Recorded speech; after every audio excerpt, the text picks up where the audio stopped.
Thanks for joining us for the Member xCite presentation. The Member xCite presentation is informative, interesting to the audience, and showcases the strengths of the presenter as an entrepreneur and their area of expertise. It's not a sales pitch, it's a 10-minute educational and insightful exploration into what they do. And of course, it's exciting. Ladies and gentlemen, please welcome our xCite presenter today, Priya Mishra from xCite, to present to us on Don't Pollute the Ocean, Think of Sustainable Marketing. As we know, the frequency of posting contents affects how our pages and sites are indexed by Google. But did we dump contents that do not give value to the readers? What would happen?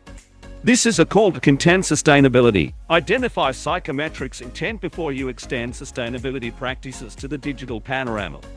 Working with culturally influenced leaders from large corporations to radical solo entrepreneurs, Priya Mishra has accumulated over 25 years of valuable experience in the fields of marketing and technology. She is highly passionate about cultural influence and its impact on human behavior, which eventually leads to market psychometrics. Ladies and gentlemen, please put your hands together for Priya Mishra. Okay, so as you heard in my introduction that I'm very much passionate about how we can be more sensible when we are actually putting the content. I was actually going through some research data recently, and I found almost every human being is actually exposed to around 10,000 data, different form of data on every day. Almost everyone is actually, whosoever is active in the business, they are actually getting a lot of information on the internet. A lot of them are fake, or a lot of them are actually curated or actually manipulated by the different people. It's very common data, but most of the time it's not making sense. It's just been told, a lot of people have been told that, you create the database, we create the content, and you will be all right in the marketing. So everybody is jumping into the internet and they in the content writing, and they are going it. Very few people are actually using a professional content writer and creating a really very nice content piece, which is really useful for their own marketing. So as we know, there are a lot of noise. And I would say if we will actually compare our internet with the ocean, it's actually we are polluting. There are a lot of content which is not useful and not making any sense in many of the cases. So what is intent data? I am a big believer in finding the right intent and working towards that. So what is the intent data? Intent data is actually first time this concept introduced by the Bombora. They have full created a tool on it, and they actually working very effectively on this line. And they given this one data that is collected about web users, content consumption, and observed behavior that can provide insight about their interest, and from this indicated potential intent to take an action. So when you are going to observe the behavior of your consumer, and you offer that kind of a content which can be consumed, that can prevent their intention, then actually you provoke their intention, then you are actually creating the right kind of a content. So that's why intent, knowing your consumer and your marketing intent is very important.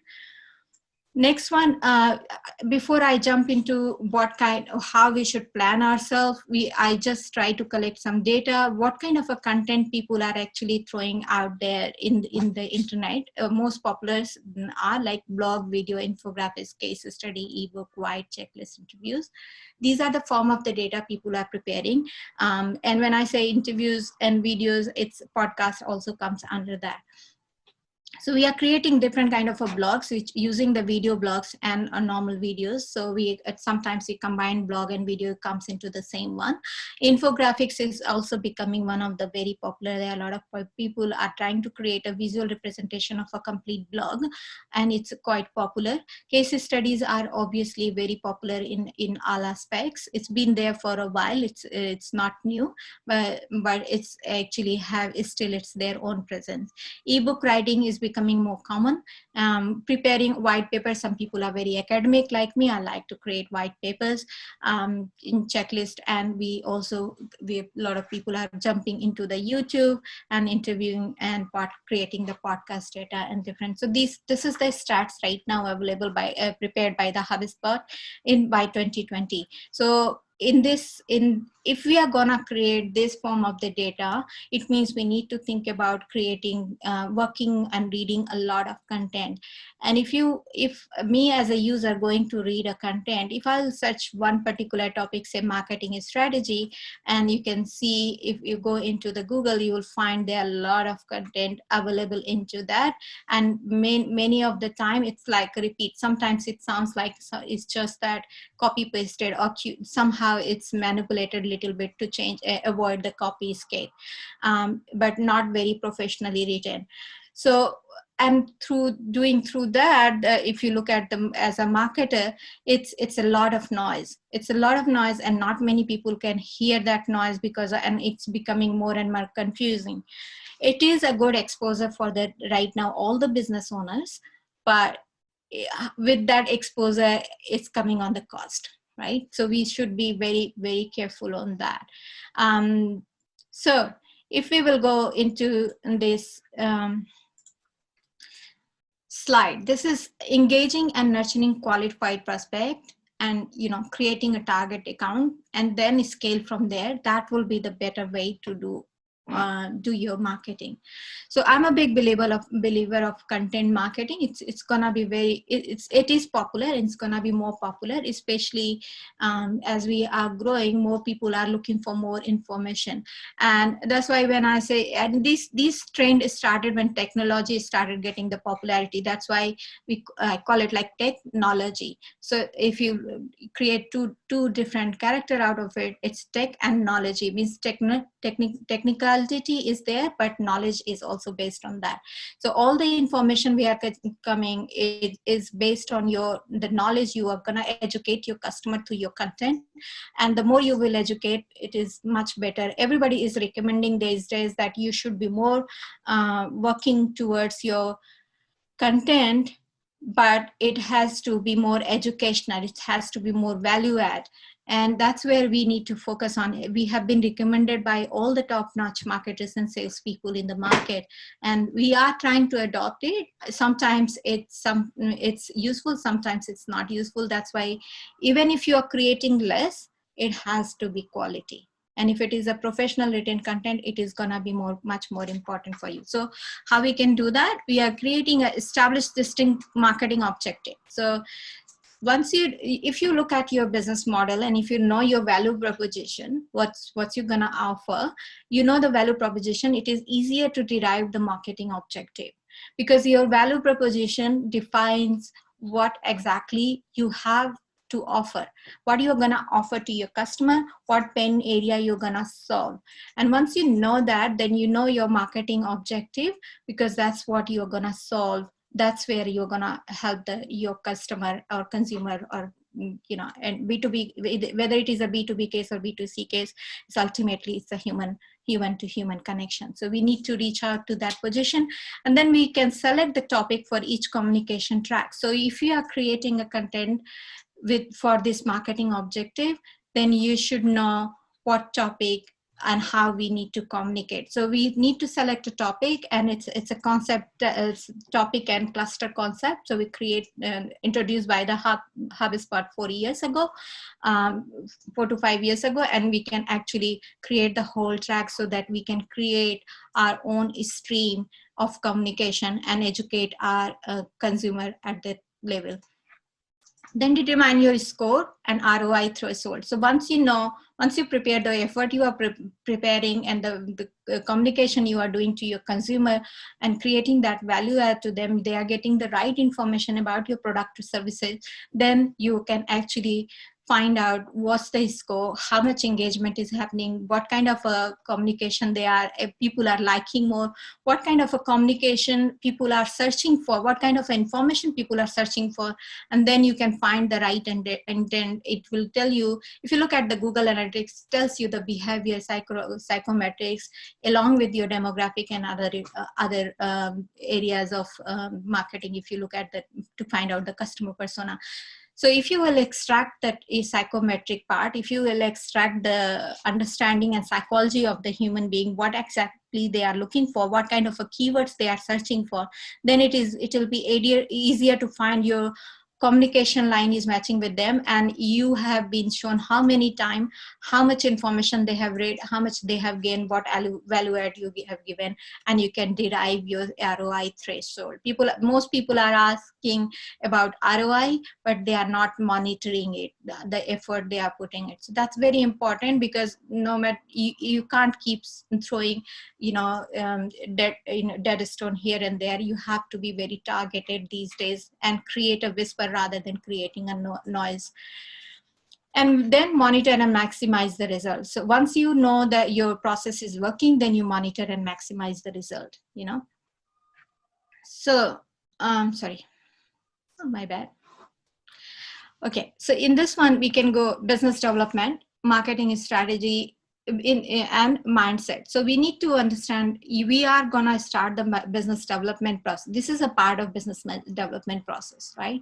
So which is your service. Your service is actually, you're gonna sell through your business development process, and then you are creating your marketing strategy, defining your category along the side, and then you are creating the mindset of your team members, the people, stakeholders who are helping you, and also ultimately your end user and consumers whom you are going to target. So say sample of target, like business name could be say xCite, the product of technology is like my product is like marketing strategy, and service or product use cases like marketing object and compliances. I'm actually, what are the marketing object you're gonna use, and how you're gonna compliance with the market strategy and the market you are gonna target with your customer persona. So that's where we should actually, that's how we derive before we reach to actually create your market content. And then you can think about what is your company search score, your content search score, what is your value proposition in the business, and content threshold where it is reaching. After that, you can find out, refresh companies fortnightly. You need to, once you find out that, you need to actually find out how often we can do it, how we can maintain the consistency of it. So we can go to the reference companies fortnightly position, where we are, what kind of content. So consumer mindset keep changing sometime, especially in this time. People are actually not sure what they are looking for, what kind of and what they should try. So it's better to keep refreshing every fortnightly, and then find out if there is something change required.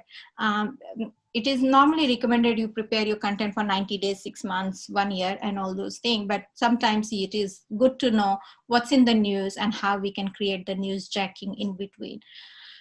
Okay, and then focus on your prospect that meet your customer persona. So you never lose your focus on the prospect, because everything you are doing is actually this is your ultimate focus. Okay, so your marketing is an objective derived by your value proposition to distinguish your unique selling proposition. That's your first step. Then you find the right tool to select relevant topic based on your USP, your unique selling proposition. And your unique selling proposition is very easy to find once you know the value proposition. And then each communication track should have at least 5 to 30 topics. So if you are creating a content, you should have 5 to 30 topic. Actually going into the trying to create the complete educational format. So say if it is my marketing strategy is one keyword, that's my major topic, then I can create the whole cluster around marketing strategy. It's a vast area. So you can create all that cluster and then focus on your campaign on service that meet a score and a topic cluster threshold to meet your marketing objective. So you keep focusing your campaign, and you keep creating and news checking also in between when is this required when you are refreshing, and then evaluate the psychometric to find intent fortnightly and continuous focus on target prospect that meet your threshold of best result. So what I means that if you keep checking your psychometric, you can keep working on this whole cycle, and then you can keep actually refreshing and updating your overall target, the way you are gonna strategize your whole target, and you target your prospect, and you know how we can get the best result out of it. Okay, so these days, influential marketing is very important. We all know. So if I'll go in the influential one, then we have where we start: what, who, where, why, and when. Right? That's how we derive our influential intent. So say if this is one example from the homepage, you know, like from your website, like people come to your home. On your website, is it educational? Is it, say if I'm searching a marketing strategy and that we are not talking about anything on marketing strategy on website, then the customer will not find the right intent there and will quit very quickly.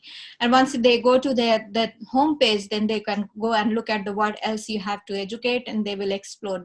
Remember, these days most of the conversion is happening from 3 to 6 months of time. It's not happening straight away. So you need to keep educating people. You have to rely on the return visitors, you know. So you have to become more informational, more educational, more value add, and show your high intent, the kind of keyword you are bringing the crowd to your home, and then you make sure you are serving the same relevant content to them. So that's where we need to focus on. And then who are you engaging, you know. So there, when you look at your Google statistics, you can get to know who you are engaging with right now. And if your Google analytics stats is not giving you this information, means it is not correctly configured. So if you will actually configure your Google analytics, you'll find a lot of information related to this.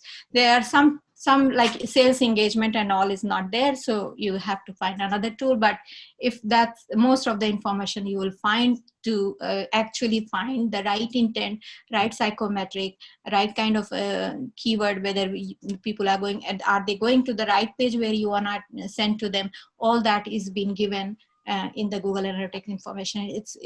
It could be a very good friend for you. Where did they come from? That's also given in the Google Analytics, how they are reaching. So is it part of your blog content? Are you writing on the third party or sharing on the social media, or creating a direct email marketing, organically searching through the SEO?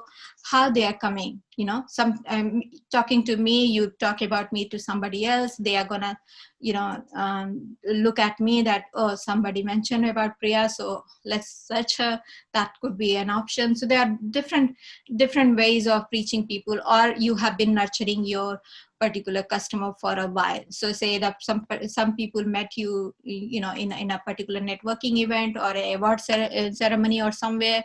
You got the card, you have been nurturing them, and you reach out. So that you know where it is coming. That is also given in your Google Analytics. You can find why are they here. They normally, to find this question, you need to read your data very carefully, like what particular type of content the customer is actually looking into, on what page they are actually staying longer than the another one. If you have a bot or a chat or an email they have sent you, they filled up your contact form, that will give you the information why they are here and what kind of a question they are asking and what kind of information they are looking for.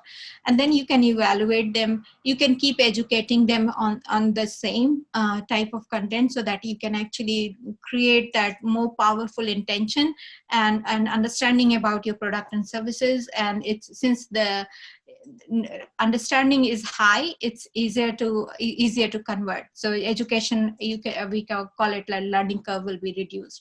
So the more you will evaluate and educate, and you can set that direction, that's called customer journey. You're giving the customer journey and you can giving them how to navigate. You're guiding their navigation rather than you deride by them, and then offer the support when they need. It's, if they will ask you 10-time question, and if you are ready to support that, and if you are ready to solve little issues, it is much easier for them to stay with you, right? And they will feel more customer, most people call it customer centric approach. I'm a very good in customer services and all that.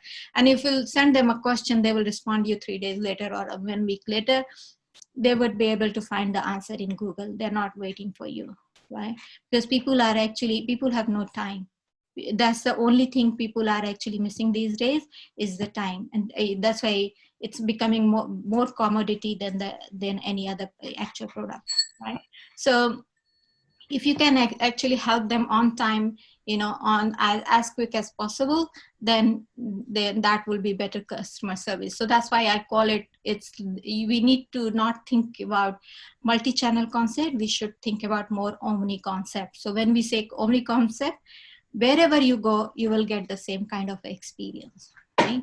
And if once they are your customer, how you are solving your issue, have the ticket problem, ticket automation and all those things, you are always there available in front of them. And then when do you engage them?